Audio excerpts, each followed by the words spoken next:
අයිබුවන් සුබ දවසක් පවසර online class එකකින් අපි අද කතා කරන්නේ 12 වෙනි ගාන.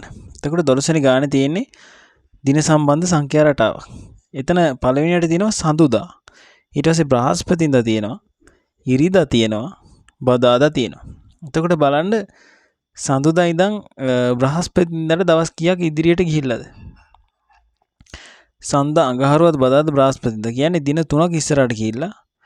ඊට පස්සේ බ්‍රහස්පතින්දා ඉඳන් ඉරිදාට දින 3ක් ඉස්සරහට ගිහිල්ලා. ඉරිදා ඉඳන් බදාදාට දින 3ක් ඉස්සරහට ගිහිල්ලා. එහෙනම් බදාදා ඉඳන් මෙහෙම හිස්තැන් 3ක් තියෙනවා. ඒ හිස්තැන් 3ට වලට ඕනනම් දාගෙන යන්න පුළුවන්. මෙන්න මේ ප්‍රශ්නාර්ථය තියෙන තැනට එන උත්තරය තමයි අහන්නේ. හරිද? ප්‍රශ්නාර්ථය එන තැනට තියෙන උත්තරය තමයි අහන්නේ. හරි. එතකොට බලන්න බදාදා ඉඳන් දින 3ක් ඉස්සරහට යන්න ඕනේ. එතකොට උත්තරයක් එනවා. එතන ඉඳන් දවස් 3ක් ඉස්සරහට යන්න ඕනේ. එතන ඉඳන් ආයෙ දවස් 3කුත් බලන්න ඉඳන් තවත් දවස් 3ක් ඉස්සරහට යන්න ඕනේ.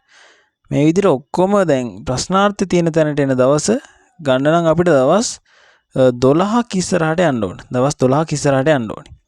එහෙනම් බදාදා ඉඳන් දවස් 12ක් යන්න ඕනේ ඉස්සරහට. හරි. බදාදා ඉඳන් දවස් 12ක් යමු අපි ඉස්සරහට. හරිද? හරි. එතකොට බලන්න බදාදා ඉඳන් දවස් 7ක් ඉස්සරහට ගියොත් ආයෙ බදාදා දවසක් එන්නේ. හරිද? එන්නේ බදාදා දවසක්. ඊට පස්සේ දවස් 12ක් ඉස්සරහට යන්න ඕන. අපි යනවා දවස් 5ක් ඉස්සරහට. දැන් දවස් 12ක් ඉස්සරහට යන්න ඕන. දවස් 7ක් ගියා ඉස්සරහට. දැන් තව 5ක් යන්න ඕන ඉස්සරහට. එතකොට බදාදා ඉඳන් දවස් 5ක් ඉස්සරහට ගියා කියන්නේ බ්‍රහස්පතින්දා, සිකුරාදා, සෙනසුරාදා, ඉරිදා, සඳුදා. අපිට එන්නේ එහෙනම් සඳුදා දවස තමයි හිස්තැනට එන්නේ. මෙන්න මේ මෙතෙන් එන්නේ සඳුදා දවස. එහෙනම් අපිට එන්නේ 3 වෙනි පිළිතුර. ඉතින් ඊළඟ ඉතුරු ගණන් ටික අපි සාකච්ඡා කරනවා අපේ ඔන්ලයින් ක්ලාස් එකේ.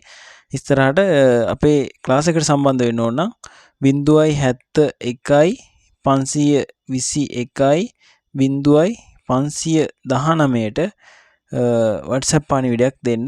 එහෙනම් ඔයාලට සුබ දවසක්.